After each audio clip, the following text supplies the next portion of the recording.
E eu queria ir embora. Ele falou: você quer ir embora? Você quer ir embora? Então você vai embora. E aí me deixou no meio do nada, tava escuro já. Ele pegou minha bolsa, ele chutou onde quebrou o desodorante, quebrou maquiagem e ficou tudo no chão. E eu lembro que ele foi embora.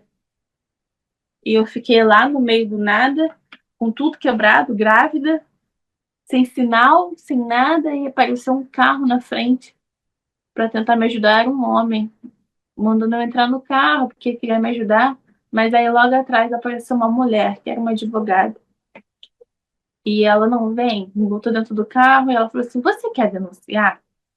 A gente vai agora. Isso era véspera, né?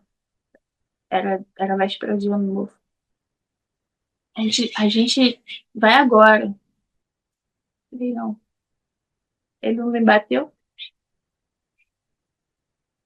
E mais pra frente, andando, eu apontei a casa que eu tava. E aí ela chamou a dona da casa. A dona da casa tava grávida também, ficou muito nervosa. E ela, não, deixa ela aqui, e é isso aí. Passou algumas horas, ele veio, me desculpa. Eu não tinha que ter feito isso, eu tinha que ter agido de outra forma. Às vezes me dá uma crise de raiva, e eu tudo bem. O tempo foi passando, e as coisas foram piorando muito a situação. Muito, muito, muito. Começava a passar muito mal, grávida, e ele gritando, e ele gritava, até que o nosso filho nasceu. Nosso filho nasceu, e ali foi o inferno. Ali foi pior do que todos os outros meses, os outros dias. Ele começou a ficar bem mais agressivo. Eu lembro que a gente estava na minha mãe, e ele falava que ele não que essa não era a paternidade que ele estava pensando ter. Porque a criança não dormia, é um bebezinho, um recém-nascido.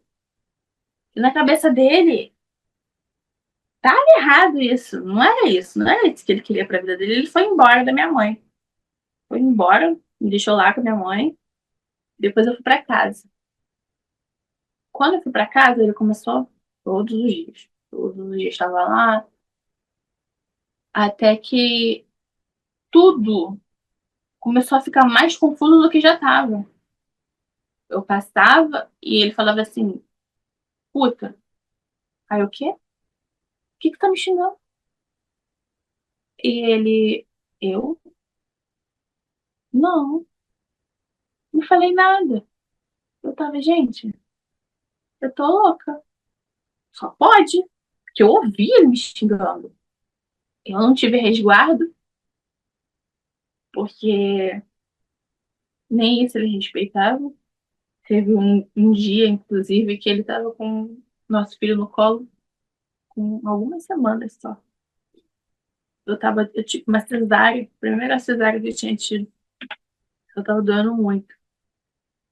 E eu tava na cama, deitada, meio sentada, sabe? E ele com o neném no colo, ele veio pelado. E ele falou, vai, faz aqui o oral. Eu falei, cara, lógico que não, você tá com a criança no colo. E ele começou a, toma, vai. E eu fui fazendo, mas comecei a ficar com medo, porque os olhos dele eu nunca vou esquecer. Aquele olhar vazio e tenebroso. Os dias foram passando, as agressividades foram aumentando, até que um dia eu tava dopado, porque eu tava tão mal, eu tava entrando num processo depressivo tão grande que eu comecei a tomar medicação. Fui no psiquiatra e comecei a tomar medicação. Só que essa medicação, eu tava tomando duas, uma de SOS e a outra como tratamento, e o SOS pra mim tava sendo todos os dias.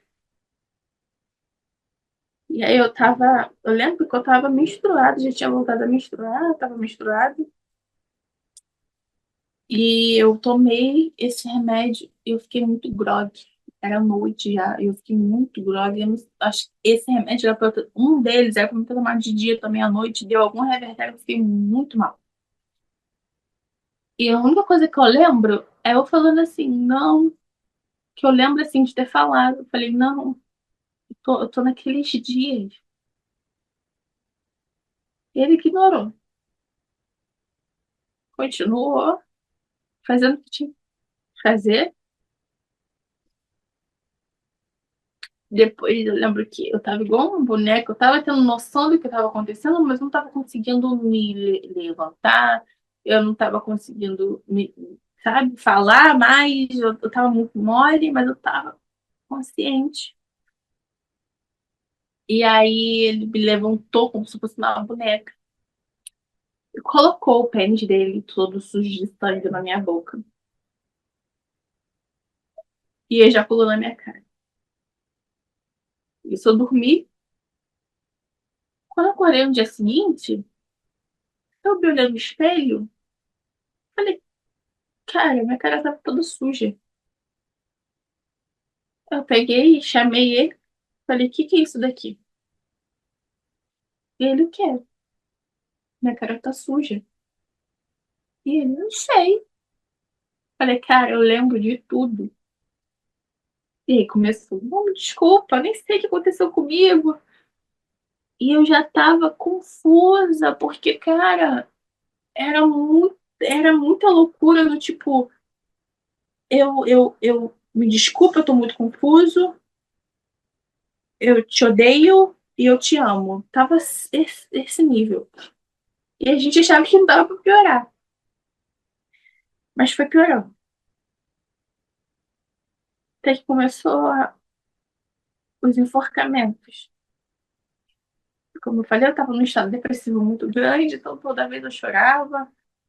E ele odiava me ver chorando. Ele odiava, mas não era de odeio, tipo, nossa, eu odeio te ver chorando. Não, tipo, eu odeio te ver chorando. Ele me enforcava até eu parar de chorar.